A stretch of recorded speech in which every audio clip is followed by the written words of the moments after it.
Good morning, St. Saviours. It's my privilege to be able to speak to you today. Val has given me free rein on the topic, which is always exciting. This morning I want to talk about change.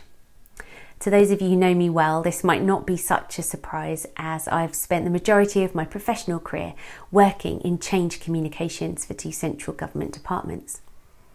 In 2010, I returned to work after a year's maternity leave to a new coalition government and the introduction of austerity.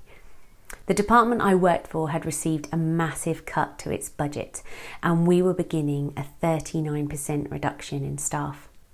It felt like every day it was my job to try and dress up bad news to make it sound less awful. I can't imagine what working in government has been like in 2020. And I certainly don't envy the communication teams who've had to dress up 2020's news. Ironically, the word unprecedented has been used so much that it's becoming normal. I wonder how you're feeling about all the change you've experienced this year. Perhaps you're a cup half full person who has been able to find all the silver linings in the clouds of 2020. Or perhaps the rate and pace of change and adjustment you've experienced has made you tired, anxious and out of sorts. Perhaps the lockdown has caused you to reflect on changes that you want to make. Or maybe you're just waiting for things to change back to normal. However change is impacting you right now, one thing is sure: there are very few of us, if any, who have not experienced some kind of change in recent months. God, in his goodness, does not leave us ill-equipped when it comes to facing and dealing with change. Thank you, Rosemary, for reading so brilliantly for us this morning. I chose this passage in Lamentations 3 because it's jam-packed full of God's wisdom and guidance about facing change. Firstly, in verse 22, we're reminded that God knows that we face daily struggles. In fact, he's so acutely aware of how thick and fast change comes at us that he renews his compassion for us every morning. I want to take a moment to clarify what the Bible means by compassion here. Compassion is about action.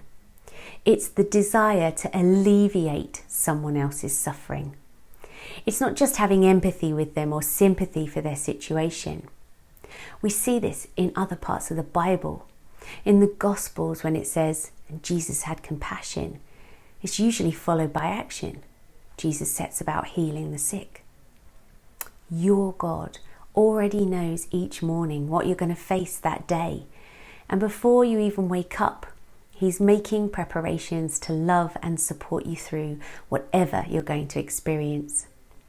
Sometimes that looks like divine intervention. Sometimes it comes in the shape of another person, and sometimes it looks like us working through a challenge by ourselves. We are encouraged in this passage to wait in hope for him. God knows that the challenges and changes we face are an opportunity for us to grow in our faith in him. Change, whether for the better or the worse, gives us a reason to hope in God and hope in his mercy and compassion. It's tempting in these moments to feel like God is being too slow to change our situations, but God's timing is always right.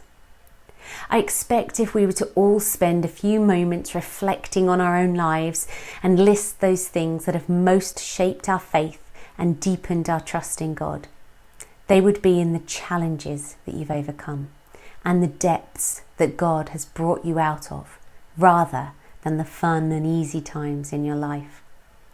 However hard it is to hear, God knows that we grow in our struggles. Finally, we are reminded in verse 31 that we are never forgotten by God. Jesus was clear in John 16 that we would have troubles in life. But this verse brings a soothing reassurance that when we trust in him and give room to him to work in our lives, he will bring us through the storms. I wonder if you, like me, sometimes allow the difficult changes and challenges that we face to become bigger than God in our minds. Do you lie in bed at night, mulling over the issues of the day, allowing them to rob you of precious sleep and contentment? What a difference it would make if we made sure that when those thoughts come, that we are armed and equipped with God's own words of reassurance from this chapter. His compassions never fail. They are new every morning. Why not start each day thanking God that whatever you're about to face, He has already gone before you. Claim the promise of His compassion. Face change with hope. Wait for God in the assurance that He will never forget you or leave you. Get an early night so you can get an early claim on tomorrow's mercies. I'm praying that God will bless all of us as we face this season of change together at St. Saviour's. Let's keep turning to Him as we continue to navigate uncertain times and difficult challenges. Let's stand firm in the assurance of God's compassion, patient in hope as we weather the storms, and allow God to work in us and be comforted by the promise that He is working out His purposes in our church and in our lives.